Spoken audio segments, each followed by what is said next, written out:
In the worlds of leadership, business, and strategy, a core question endures. Is it better to be loved or feared? Is the ultimate victory won through direct conflict or by avoiding the fight entirely? Two of history's greatest strategic masters, Sun Tzu and Niccolò Machiavelli, gave two profoundly different answers. Sun Tzu, the ancient Chinese general and author of The Art of War, was the master of soft power. His core philosophy was that the supreme victory is to win without ever fighting. His strategy, much like the game of chess, was based on deception, influence, and adaptability.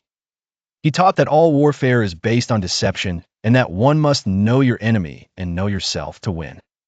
For Sun Tzu, the goal was to adapt to the situation, like water flowing around rock, and attack the enemy's weakest point, manipulating them into a position where their defeat is inevitable.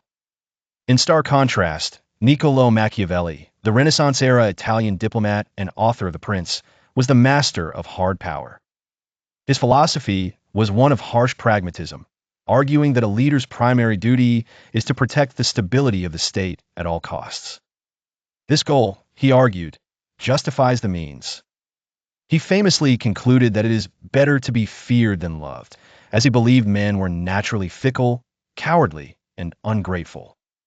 His strategy is more like a game of chess, a direct, hierarchical conflict where a leader must be both a lion, strong, and a fox, cunning, and be willing to sacrifice pieces to protect the king.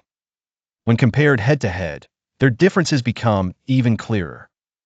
On leadership, Sun Tzu argued that the best leader is invisible, shaping events so subtly that their victories seem like common sense. Machiavelli demanded the leader be visible and feared, making the unpopular decisions others won't. When dealing with enemies, Sun Tzu advised manipulating them to defeat themselves, while Machiavelli offered a grim ultimatum. An enemy must be either completely crushed or fully embraced, as a half-injured foe will only return for revenge.